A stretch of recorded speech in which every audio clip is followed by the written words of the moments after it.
Start with a square. This one is 18 inches, and I'm using the 45-degree angle on my ruler to help me cut the square in half diagonally. Once that is done, then the next step is to take this edge of the square, flip it over, and place it along the opposite edge. Once those edges are lined up, then go ahead and pin them so that when you move the pieces to your sewing machine, they won't move.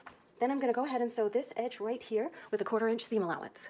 When this seam is sewn, your piece will look like this. Go ahead and give the seam a quick press to press the seam allowances open. Now use a marker or pencil to mark the width of your desired bias trim. I'm just using one of my kids' markers here because this line is going to be in the seam allowance. This is a cutting line. So use any marker or pen that you wish. Just be careful that it doesn't soak through and damage your cutting mat.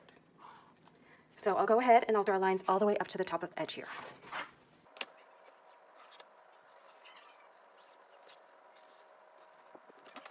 This last edge right here, this little piece is only 1 inch, so it's not wide enough to be binding. I'm just going to cut it off instead of marking it. Now I'll go ahead and I'll turn my piece over and I'm going to line up the 2 diagonal lines. But I'm not going to line them up exactly. I'm going to leave a triangle here overlapping. And I need to take care that the lines, this line on this side and this line on this side, they intersect a 1/4 inch from the edge. And I can kind of see through the fabric that they do. So I'm just going to go ahead and pin there. Here they do. So I'll pin here, pin, and this line intersects with this edge here, so I'll pin, and then I'll go back and I'll pin the beginning of my piece right here, where this edge right here should intersect with that line a 1/4 inch past right here, and it does. Perfect. It looks like this, and the next seam that I will sew will be this right here. My sewn piece looks like this, and now, of course, I will press the seam open.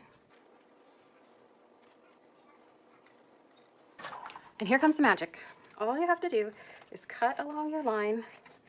I hope you cut straighter than this. And you will have one long, continuous piece of bias trim.